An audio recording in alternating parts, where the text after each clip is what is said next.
Hi, in this video I will demonstrate you mechanism of labor in breech presentation, and it is the one of the commonest malpresentation in which the fetus lower part, that is the buttocks and the legs, delivered first.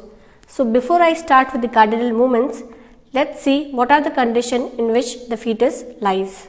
Here the lie is longitudinal, presentation is the podalic pole, it means the buttocks overlies the lower pole of the uterus. The denominator, that is the bony fixed point, is the sacrum, and the position are the four. The commonest position is LSA, it means left sacro-anterior. So the sacrum is directed toward the left side of iliopectineal eminence. Second position is RSA, in which the sacrum is directed toward the right side of iliopectineal eminence. Third position is RSP, right sacro-posterior, that is the sacrum is directed toward the right side of sacroiliac joint. And the fourth position is LSP, that is sacrum is directed toward the left sacroiliac joint. There are many varieties depending on the attitude and the presenting part, and this variety is complete flexed breech, in which all the limbs are flexed together at the joints and the presenting part are external genital regions, two buttocks and the legs. The another variety is incomplete breech, in that there are again three conditions, that is this one is the frank breech, or you can say breech with extended legs. So here the legs are extended at knee joint and the thighs are flexed at hip joint, and these are directed toward the trunk.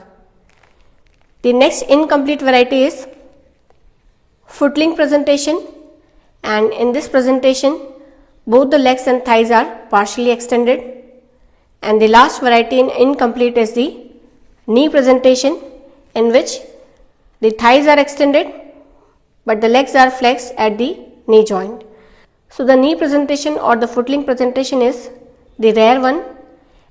So here I will show the mechanism or the cardinal movements on LSA position, that is left sacro-anterior. So sacrum is directed anteriorly toward the left iliopectineal eminence. Before I show the cardinal movements, just see the movements takes place on three positions, that is first on buttocks. So first the buttocks and the leg deliver, and then on the shoulders, and last on the head. The first movement is engagement, and the engaging diameter of the buttocks is the bitrochanteric diameter. It is the distance between the farthest point of the trochanterus of the femur, and it is about 10 centimeter, and this engages in the left oblique diameter of pelvic brim, and it starts from the left sacroiliac joint till the right iliopectineal eminence. So here the engagement occurs. After engagement, descent takes place, and as the anterior buttocks touches the pelvic floor first, the next movement occurs, that is the internal rotation of the anterior buttock. So the anterior buttock rotates 1/8 of the circle and comes behind the symphysis pubis. Further descent takes place, and with the increasing lateral flexion, the posterior buttock releases the lower limb, and the anterior limb is also released here, and after that restitution takes place, that is the passive movement of 1/8 of the circle, and it places the buttocks in the same alignment as it was at the time of engagement. With this restitution, the next part engages, that is the shoulder, and the engaging diameter of the shoulder is bisacromial diameter, that is the distance between the two farthest point of acromial process of shoulder, and it is about 12 centimeter, and this engages in the same oblique diameter as the buttocks was, that is the left side. So the engagement takes place, and after that the descent occurs. With the descent, as the shoulder touches the pelvic floor, internal rotation takes place, that is the 1/8 of the circle movement, and finally it comes behind the symphysis pubis. And externally the lower limbs also moves. Now this diameter lies in the anterior posterior diameter of the pelvic outlet. As it reaches the subpubic region, the anterior flexion of the trunk occurs, which help in the release of posterior shoulder first, and after that the anterior shoulder also releases, and the next movement which occurs is the restitution.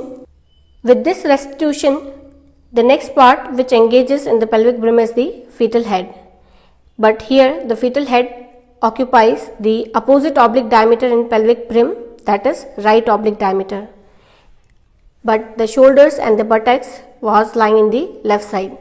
So in right oblique diameter, the engaging diameter is the suboccipitofrontal, that is about 10 centimeter. After engagement, descent takes place, and further it rotates 1/8 of the circle and comes behind the symphysis pubis, and externally the trunk as well as limb also move, and finally these lie in the dorso-anterior position, and then flexion takes place with somewhat suprapubic pressure. The flexion maintains, and finally the chin, face, brow, sinciput and the occiput releases by the movement of flexion. As the head is more difficult part to deliver in comparison to the shoulder and the buttocks, but they are longer but easily compressible. So to deliver the head vaginally, there are the three methods. First method is the forceps delivery, in which forceps can be applied to this head region, and with a controlled manner head is to be delivered by maintaining the flexion. Second method is Burns-Marshall method, in which baby is hanged down by its own weight and one assistant is called upon to give suprapubic pressure in downward and backward direction so that flexion could be maintained in sinciput region, and by the another hand hold the ankles by placing the finger in between the two, and by creating a wide circular arc move the trunk and the legs in upward and forward direction as the nape of the neck and hairline is visible, and by this method head could be delivered.